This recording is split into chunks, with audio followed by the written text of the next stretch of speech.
Hello and welcome to this edition of Salima Speaks. Today on my show I have a very interesting guest. His name is Kevin Lynn Williams. And he says in 6 years he's going to be worth $56 billion. And he's going to tell us just what his plan is. So here we have Kevin. Hello. Hello everyone. Pleased to meet you. Nice to meet Say hi you. to my studio audience. Well, And we're going to find out more about you. So now where are you from originally? I'm originally from Philadelphia. You are? Right, South Okay. Philadelphia, born, moved to North Philadelphia, and was raised in North Philadelphia. Okay, what do you think about Philadelphia?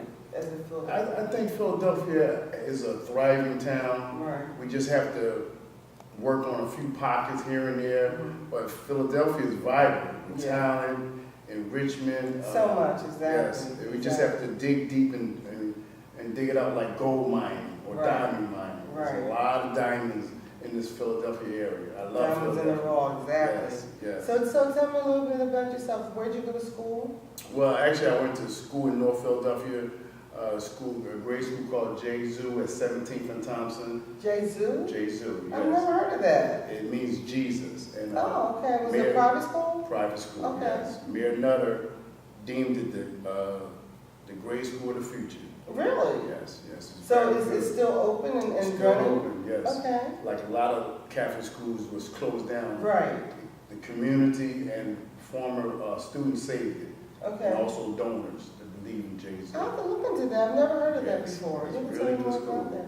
And you do work with young people? Tell me a little I bit work about with youth in my neighborhood, the South Philadelphia area, around the Mary Anderson neighborhood. Okay. I've been mentoring 30 people for about 20-something years. Really? Yes, and Okay. I only had, out of the 30 young men, 2 have had arrest records. One was carrying a gun, and he did that because he at the job, some guys was threatening to rob him because he's a barber. You know, as a barber, get cash every day. Right. So he was carrying a gun. He would rather go get a license, but he's in the process of, handling that. Okay. And I don't know. The program I've been using is KWJ, their mentoring services. It started from my daughter, who passed away in the year 2000. Really? Yes. How old was she? She was 17. And what happened? She died of apparent heart attack in her dorm room, her freshman year orientation week. Really? What college was that? Howard University. Are you serious? Very serious, yes. And up until that point in life, I really didn't know what I wanted to do with myself. Right. And some people say, wow, that must be a tragedy. At one time, it was the worst thing ever happened to me. Right. Today, here sitting with you, it's the best thing ever happened to me. Okay, let me backtrack a little bit. You said she was 17 at Howard. Wow. And she had a heart attack. What? Apparent heart attack. Apparent. Okay, that's what I want to get at. When you say apparent, so you don't think it was a heart attack? I don't believe it was a heart attack because at the time, around the country, there was a lot of initiations for these sororities. And what made me suspicious is when everything happened, my daughter was fine. She was talking to her aunt on the phone that lived in D.C., and that was at 9 o'clock. 11 o'clock, they called an ambulance. And her mother called me, and her mother couldn't even tell me. Her aunt told me. And, okay, we wanted to know what happened. Right. Okay, so her roommate left school, which is understandable. Right. She's distraught. So she came back on campus in the spring semester, and a couple of my daughter's friends from over in Jersey, because that's where they were from, said, hey, tell us whatever happened in the room. Nobody never told us. So what the young lady told her girlfriends, or one of her best girlfriends at that, I don't have to talk to anybody. Nobody can make me talk. Really? So when I got wind of that, I said, wait a minute, what the heck? So I said, nah, something happened. So then my Exactly. mother and them, because of issues, because I never married, my daughter's mother, whatever, family, they really didn't like me or my family. Right. But when it happened, I told her, I said, listen, I told her mother, I said, listen, I wrote Johnny Cotton. He said he would take the case. Now, if you're getting a lawyer, why not give it to the best? Right. She says, oh, okay, yeah. Because I was at St. Joe's at the time. We both were going to be entertainer lawyers together, high-profile entertainer lawyers together, Okay. Williams and Williams. Okay. And I'm at St. Joe's. I'm at class one night. All I could do was catch this subway from Broad and South to City Hall, catch the City Hall to the L, to L 52nd Street, and I cried. All 3 intersections to St. Joe's every day for 6 months. Okay.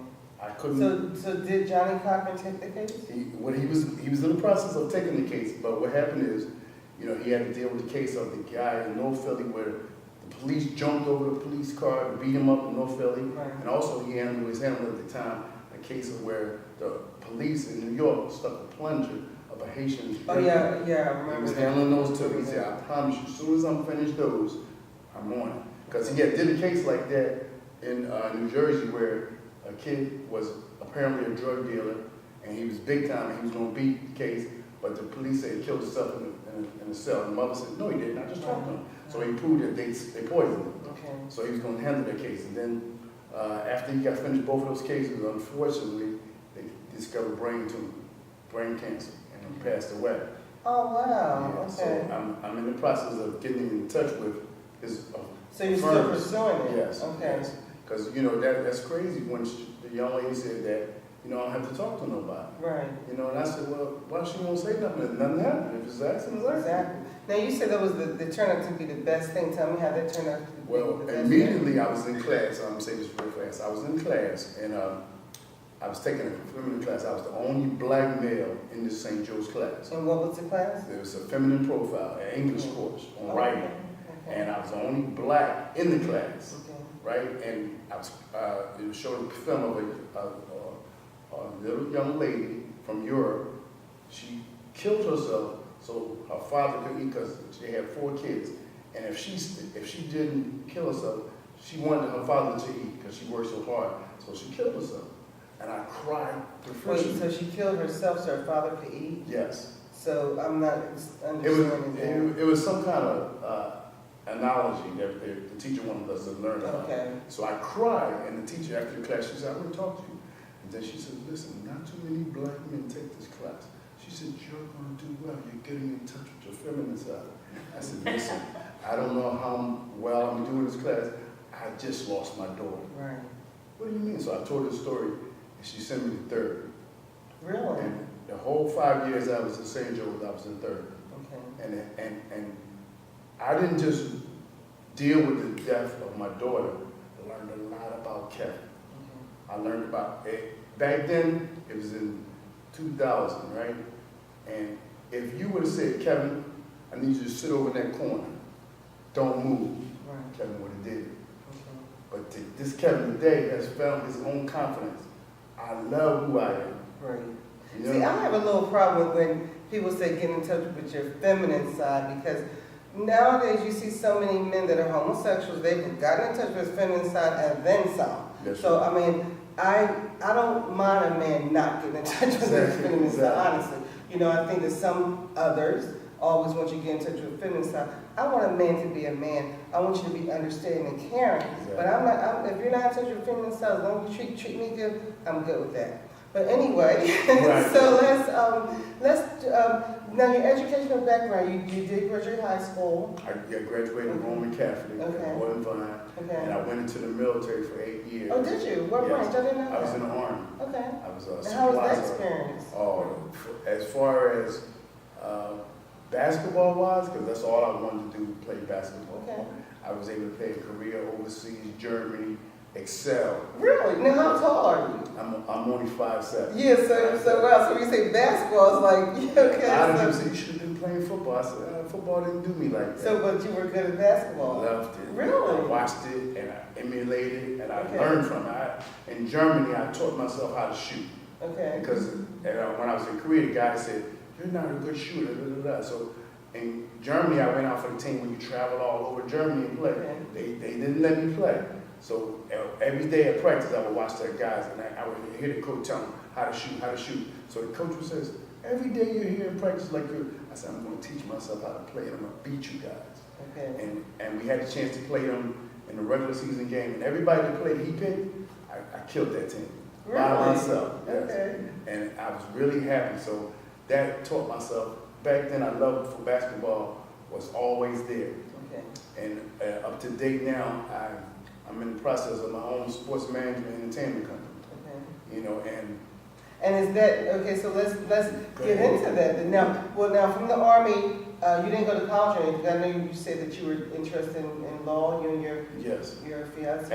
After being released from college, But you never from the Army, You did go to I college. bounced around, blah, blah, blah. Okay. Then I decided to take a couple classes at community, started out community. Okay. First I thought I wanted to be a lawyer, then pursuing law. Then after graduating St. Joe's, I went to Temple University and talked to a law professor who was the dean and told her I wanted to go to law school, blah, blah. I took the SAT, LSAT, and everything. So she says, well, okay. And she was ready to admit me. So she says, okay, it's just couple questions. She asked me, one question she asked me, she said, why do you want to be a lawyer? You want to fight crime or you want to defend people that are... I said, no, I want to be a sports agent and an entertainer lawyer.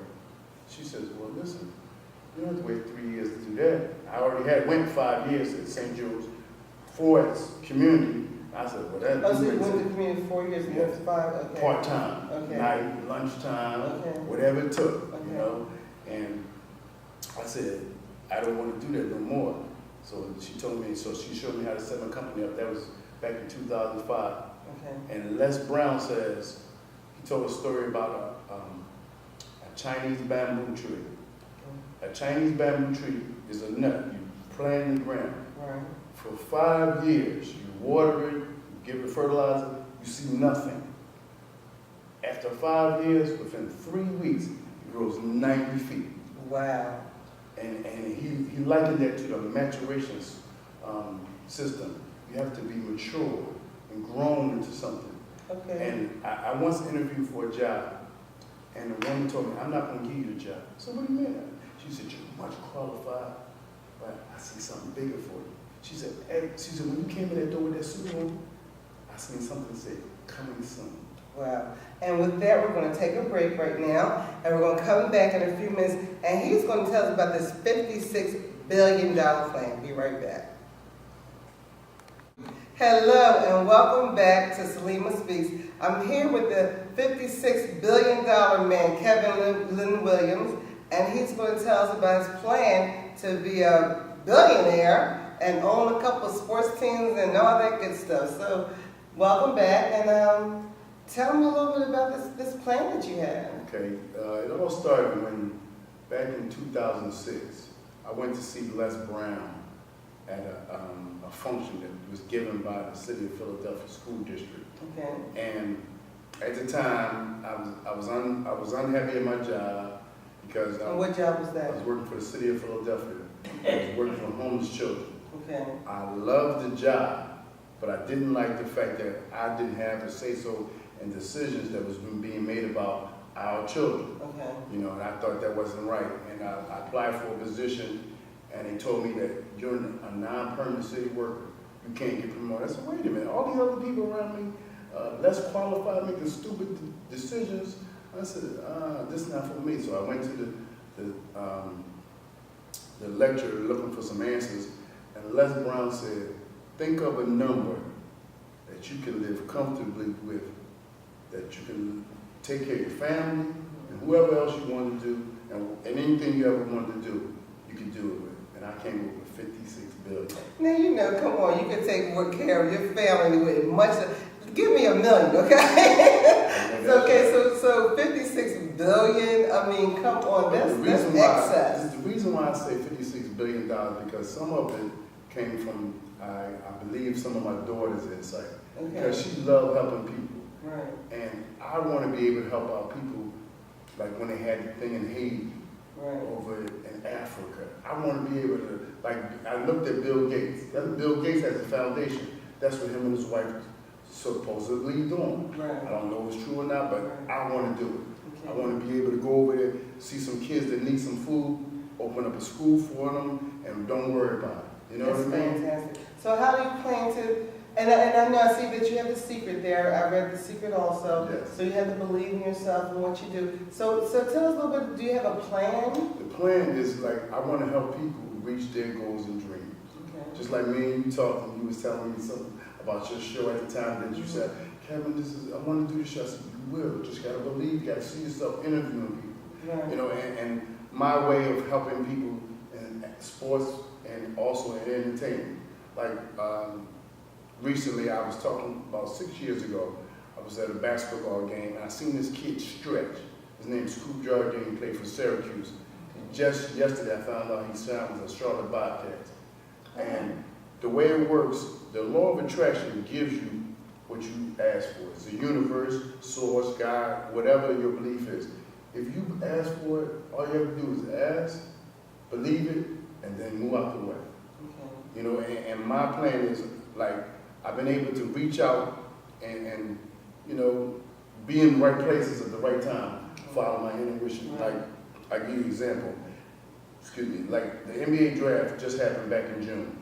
Now, I was friended a person on Facebook from a 12-step program, right? So we were talking, and then she told me about her nephew that played college basketball. So I said, really? So I've been watching him and following him. So then, the day of the draft, I'm watching the draft, and me and her are sending messages back and forth. So he gets drafted by the Miami Heat. Okay. I said, wow, this is a good situation. The world champions, da, da, da, da. Then, at 11 o'clock, she sends me another message back and says, Kevin, he just got traded to the Sixers. And I was like, wow. So then she says, Kev, you got front row seats and everything. I said, no. Kev, don't need that. I can buy my own seat. Right. What I need you to do is introduce me to your nephew. Right. Let me talk to him. Let me talk to his agent. Let me find out everything an agent does. And I'll take it from there. And I told her, I said, listen, I'm going to tell you something. I don't know. You probably won't say I'm crazy because everybody else says I'm used to. I said, Mark, I have a goal. I said, I want to be worth $56 billion in the next 5 years. And I said, in 6 years, I'm going to be owning the Sixers. And she says, I don't think that's crazy. And she said, but you know what? I can help you because my nephew is that type of guy. She said, I can see my nephew talking to you, helping you. I said, that's all I need. Right? And like I talk about it so much in my job, they have a joke. Oh, here go Kev, the $56 billion man. and I do things to pump me up. Right. Like these sneakers, these are Jordans. I would come to work with a black one and a white one. They'll say, Kev, would you get dressed in the Jordan? I said, no. I want y'all to know I'm here. And I don't want you to ever forget that I'm here. Well, Kev. Listen, I said, when I get done, all of y'all gonna believe it. So your plan is to first get into sports management. Yes. And manage a couple of sports guys. One key is not just manage one. Okay. I test drove a Range Rover. That's my favorite car. Okay. I'm gonna get one. Mine's is white. Mine is a white Mercedes. I had one, and I can get another. Okay, that's so right. but I believe what you're saying with The Secret, and I think that because I believe in The Secret also. Okay. Now, 5 years ago, I asked for $10 million. I haven't gotten it yet. So I guess you can't put a limit on it because I know eventually I am going to be a multi-millionaire. I do believe that. Yeah. But I think what happens with a lot of people, they dream big and they don't see it coming to pass. They say, forget about it. They give up. But just at the time when they're giving up, that's when the universe is going to bless you with what you want. So I truly believe that. So let's go through the steps. Now you're going to own some sport. I mean, you're going to be owning the Sixers. Okay. In 6 years, right? Okay. And another goal is I'm going to draft my own son. He's 9 years old now. Okay. I'm going to make him the #1 draft pick on my team. Okay. That's never been done by a black man. Oh, really? Never. And another goal is I'm going to play the Charlotte Bobcats in the championship. Another black owner, and we're going to beat them. Okay, now, as far as owning the 76ers, they're like what, like $100 million or something? Oh, 300. About 300 million? Yes. Okay. And my goal, I'm going to do it because, okay, I'll give you an example. Everybody, I know people go to Walmart and Toys R Us. Right. Next time you go to Toys R Us, look at a shelf where it's like a little rack with like a clothespin hanger where they put the toys in. Right. I got an idea for an action toy. Okay. And remember, look at the space that's empty. My toy's right there. Okay. That's part of it. What kind of toy is it? It's an action figure. Action. It's an action figure. Okay. Then also look for a space this big that's going to be part of it. I'm going to have toys that's something else. I can't say it because somebody might steal the idea. But a space this big, action figures, that's going to be part of it. And then as well as, like you said, sometimes people stop believing in it. I believe in it. I looked at Tyler Perry one time on YouTube.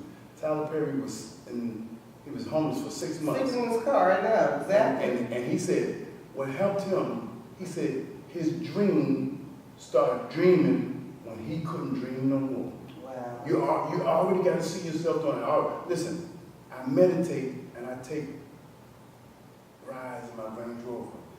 My favorite place is to ride down South Street in the rain. Wow. I love South Street. You know, I do, right? And go buy sneakers. Listen, follow me. I got a sunroof top. The rain is hitting me. Nice, cool weather. I'm riding right down there. It's a store called Samsung. Okay. I'm going in there and buying me a pair of sneakers. Okay. A pair of shorts to match. Because I already got a match when I play ball. Okay, now what kind of work do you do now? Right now I work for Hyundai and Kia. Okay.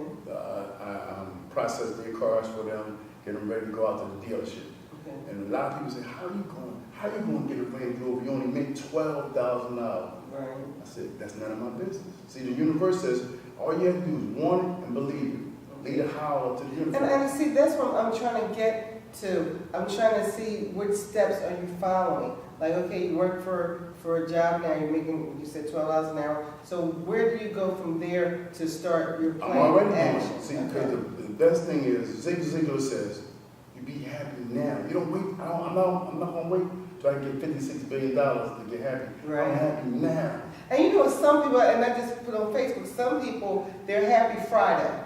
You know, when they get off work, they're happy Friday, then they're okay for the weekend, then Monday, they're upset again, they're sad for the whole week. And I try to tell them, don't wait until Friday to be happy all the time. And if you're not, there's something wrong in your life, and you have to change that. You know, why wait until Friday? If you're at a job you don't like, if you're in a relationship that you don't like, change it. The main thing is you deserve to be happy. That's right. You know? Every day is Friday for me. Great. You Me should. too. If you meet some of my coworkers, they say, Kevin never has a bad day. I have bad moments. Right. They don't last that long because I know. You have to. You have to get over that. As Les Brown says, life is short. Eat the dessert first. And I do. You know what I mean? It's And really that's good. how I do it. I'm processing everything by being happy now. Okay. You know, like your attitude. We teach people how to treat us. Right. When I go places, I used to ask people to call me sir. Now they say, sir, would you like a discount? Okay. You know, it comes like that. Like, I'm going to give you another example. Like yesterday, I was sitting on the step. I was so nervous. I couldn't sit still. I couldn't read, couldn't do anything. Why were you so nervous? About coming on this program. Oh, a lot of people. Because the more you talk about your dreams, the more it comes to you. Right. And so I was excited about this. So I'm sitting on the steps. I wanted the pen and a piece of paper. But I was too exhausted and hot to go in the house. So I said, I wish Ryan would come to the door. That's my younger sister's name. I wish Ryan would come to the door so I can get a piece of paper. Less than 2 minutes, she came to the door, looked out. I said, Ryan, I need a piece of pen and a paper. And she was like, you was waiting for me? I said, I was waiting for you. And that's how the law of attraction works for me. Okay. So that's what I'm trying to get to, and I'm trying to get the steps. What steps? Like you're saying, you believe in and you know it's going to happen, but what steps are you taking? The first step is to decide what you want. Right. Then the second step is to believe. Okay. And the third step is to keep believing and allow the universe to happen. Like, say, I want to make I want to be worth $56 billion. It's not my job to go out and try to find a job that's going to pay me that. Right. My job is to stay at my job and be happy. Okay, so you're staying at your job and being happy, and just the $56 billion is going to just come to you? Intuition. See, it goes off of intuition. Like, sometimes something will tell me, go around here. And I might say, how would I go around? Like, I went to this basketball court usually on Sunday. Sometimes I go, sometimes I don't. And I ran into this kid I've been watching. And everybody been telling me about him. I never met him. And he was playing basketball. I played against him. Okay. And next year he's looking for Villanova a lot of times. His name is... no, who won? You played against him. We won. Okay. And I was able to talk to him. We were friends on Facebook. And I gave him a suggestion. I said, listen, you're going to have to get a little tougher if you plan on going to upper echelon. Because I'm only 5'7". There's no way in the world my team should be his team. Right. But I was able to give him a tip. You have to get tougher. So he says, somebody else told me that. I said, I'm trying to tell you now, I know what I know. Okay. You know, I said, if you want more colleges to start looking at you, and then if you plan on going to the pros now, you got to be tough. Right. You know, you can't come up here and say, oh man, because at every level, talent is better and better. And people get hungry and hungry. Right. So now you're still working with kids, and you said you have a program Tell me a little bit more about that, and how would somebody get in touch with you, or are you accepting people into your program at this Well, point? I accept anybody. What I do now is every year, in honor of my daughter, I have a basketball tournament and music selection at Mary Anderson Rec Center. This will be my 10th year doing it. Oh, okay. And I tell you no lie, my best year of doing it was the 7th year. I was not working. Okay. I had all the shirts paid for, the trophies, the music, the band. I had a lot. I had black and white people out there. I was able to give out shirts at Mary Anderson Rec Center. Okay. I had this one couple from Russia come up to me and cry. Said, I've never been touched so much in my life. Oh, wow. It made me feel so good. And they said, why did you do this? And I told them about my daughter. Oh, they was hurt because the woman was pregnant at the time. They hugged me, and I even had Dorothy Johnson Spikes from Mothers in Charge come out. Really? Yes, because listen. Now, what is your daughter's name? Her name is Jasmine Marie Williams. Okay. And listen, what God blessed me with was the opportunity to say someone loses a child. Right. I don't go seek them out. I run into them. Just by God's will, I run into them and talk to them and tell them it's going to be okay. What do you mean? What do you mean? I said, I lost my daughter too. Oh, how did you get through it? One day at a time. Right, and that's so important, because I know a lady at the gym where I go to, she lost her son to suicide years ago, and she has this sadness that's in her, and I think it's going to eventually destroy her if she doesn't come out of it. But you know, suicide is so unfair to the people you leave behind, and she's suffering so much, and she really needs somebody to maybe I'll have her call you if that's all right. Sure. Because she needs somebody to talk to, because I can't imagine losing one of my daughters, you know? So I understand that, you know, what she may be going through, but maybe you could talk to her and I'll give her your information. And also what I do is I connect them, like Dorothy Johnson Spikes is so busy. Sometimes like a guy, he was a security guard, his daughter got killed. Okay. And he cried, literally cried right there. And I told him, I said, listen, I got some help for you. So I called Dorothy Johnson, oh Kevin, I didn't know about him. So please reach out to him. Now, do you have a website or anything, or how can somebody get in touch with you? Somebody can get in touch with me through Facebook. Okay. Kevin Lynn Williams, and also I have I'm in the process of getting a website, but right now the best way to get in touch with me is through Facebook. Friend me, send me a friend request, and I'll send something back. Sounds good, and I thank you so much for doing my show. So much. And I'm going to hear more from you. We're going to, you know, communicate. Yes, and just a pleasure meeting you. Nice meeting you. And Thank you know, so and much. I believe you're going to do it, because you seem like you're very positive and you know what you're doing. That's what the And key is. thank you so much for tuning into this edition of Salima Speaks. Remember to love yourself, love others, and don't forget to stretch. Bye now.